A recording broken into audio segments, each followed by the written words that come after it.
पुनः सभी लोगों को जय भीम। जय भीम।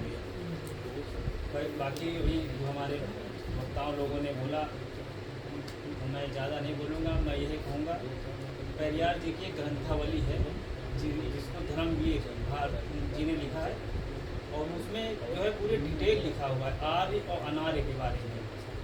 तो मैं यही चाहूँगा सभी लोग उस ग्रंथावली पर जो है सबकी उंगलियां जाए, उसको खोलें, उसको पढ़े लाके, क्योंकि उसमें विधिवत उनके पूरे जीवन का जो है सालों साल, कम से कम 11-12 साल जो है उस पर अध्ययन किया गया है। और पूरे भारत से, चाहे वो महाराष्ट्र हो, बंगाल हो, तमिलनाडु हो, मतलब जहाँ जहाँ पेरियार जी जब गए हैं कार्यक्रमों में, वहाँ से मतलब वो तथ्य इकट्ठा किए गए। यहाँ की मतलब जो है जब वो पत्र मिले तो लोग तो थे नहीं, उनके नाती पोते थे, उन लोगों ने दिखाया। मतलब इतने जर्जर उसमें मतलब लिखा हुआ है कि वो अगर पकड़े जाएं हाथ से तो फट जाएं। उनको उसी में मतलब किसी तरह छापा गया प्रिंट करके, और विधवा दिन के पूरे जीवन काल को दिया हुआ है। और उसमें इतना बेहतरीन वर्णन इन्होंने दिया है कि मतलब सारी मतलब लिखा हुआ है कि, और ये जो हम आप देखे होंगे लखनऊ में ज़्यादातर भुइयाँ मंदिर मिलते होंगे। तो भुइयाँ मतलब समझ लीजिए ज़मीन है, ज़मीन भुई। तो उसमें इस चीज़ का भी वर्णन है कि मतलब जो है हर जगह हम ही लोग हैं, मतलब आदिवासी पूरा। हाँ, बहुत सही है। तो उसमें ये चीज़ हमने कई बार लखनऊ में भी हम जाते हैं, चौक में मैं गया था अभी जल्दी, कश्मीर से कुछ लोग आए थे, तो मैंने वहाँ भी देखा बाजार हो क्या खाला बाजार, तो वहाँ पे भी भुइयाँ मंदिर बना हुआ था। भुइयाँ मंदिर है, बहुत बड़ा फेमस एरिया भुइयाँ मंदिर सही है।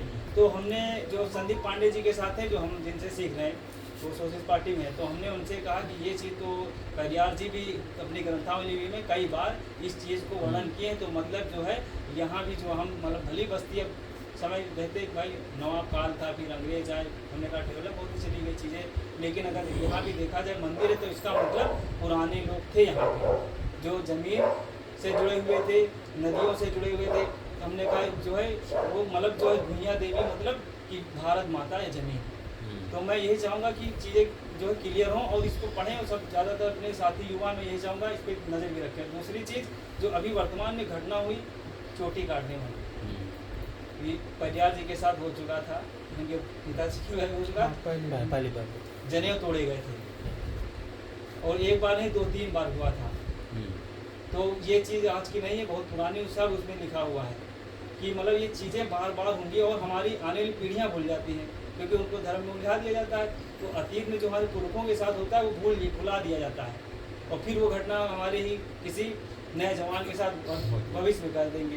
तो ये चीज़ें उसमें बहुत अच्छे से, मैं यही चाहूँगा कि उसको मतलब पढ़ा जाए। और बस यही से मैं अपनी वाणी को विराम देता हूँ। जय भीम, जय श्री राम। आशीष भाई बुलवा लेना।